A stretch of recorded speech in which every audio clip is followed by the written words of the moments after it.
जय श्री कृष्ण। एकादशी की व्रत कथा इस प्रकार है।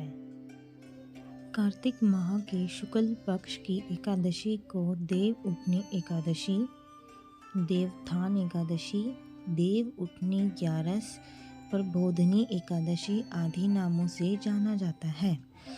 इस दिन श्री हरि विष्णु निद्रा से जागते हैं। अब इसकी पौराणिक कथा इस प्रकार है।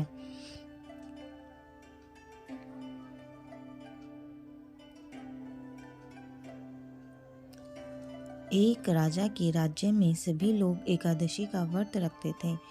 प्रजा तथा नौकर चाकरों से लेकर पशुओं तक को एकादशी के दिन अन्न नहीं दिया जाता था। एक दिन किसी दूसरे राज्य का एक व्यक्ति राजा के पास आकर बोला, महाराज कृपा करके मुझे नौकरी पर रख लें। तब राजा ने उसके सामने एक शर्त रखी कि ठीक है, रख लेते हैं, किंतु रोज़ तो तुम्हें खाने को सब कुछ मिलेगा, लेकिन एकादशी के दिन आपको अन्न नहीं मिलेगा। उस व्यक्ति ने उस समय हाँ कर ली, पर एकादशी के दिन जब उसे फलाहार का सामान दिया गया तो वह राजा के सामने जाकर गिड़गिड़ाने लगा, महाराज इससे मेरा पेट नहीं भरेगा, मैं भूखा ही मर जाऊंगा, मुझे अन्न दे दो। राजा ने उसे शर्त की बात याद दिलाई, पर वह अन्न छोड़ने को राजी नहीं हुआ। तब राजा ने उसे आटा, दाल, चावल आदि दिए। वह नित्य की तरह ही नदी पर पहुंचा और स्नान कर भोजन पकाने लगा। जब भोजन बन गया तो वह भगवान को बुलाने लगा, आओ भगवान, भोजन तैयार है।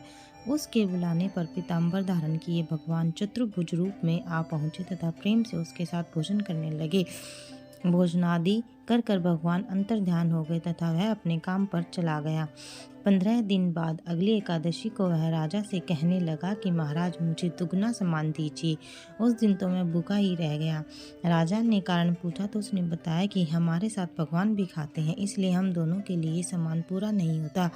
यह सुनकर राजा को बड़ा आश्चर्य हुआ। वह बोला, मैं नहीं मानता, भगवान तुम्हारे साथ कैसे खा सकते हैं? मैं तो इतना व्रत रखता हूँ, पूजा करता हूँ, पर भगवान ने मुझे कभी दर्शन नहीं दिए। राजा की बात सुनकर वह बोला, महाराज यदि विश्वास ना हो तो आप मेरे साथ चल कर देखें।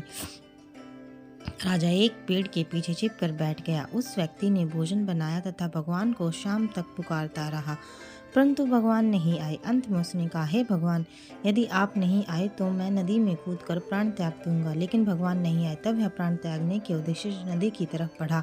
प्राण त्यागने का उसका दृढ़ इरादा देखकर शीघ्र ही भगवान प्रकट हुए और उसे रोक लिया और साथ बैठकर भोजन करने लगे। खा पी कर वे उसे अपना विमान में बिठाकर अपने धाम ले गए। यह देख राजा ने सोचा कि व्रत उपासना से तो तब से कर रहा हूँ, कोई फायदा नहीं होता जब तक मन शुद्ध न हो। इससे राजा को ज्ञान मिला। वह भी मन से व्रत उपवास करने लगा और अंत में स्वर्ग को प्राप्त हुआ। बोलो जय श्री कृष्ण भगवान की जय।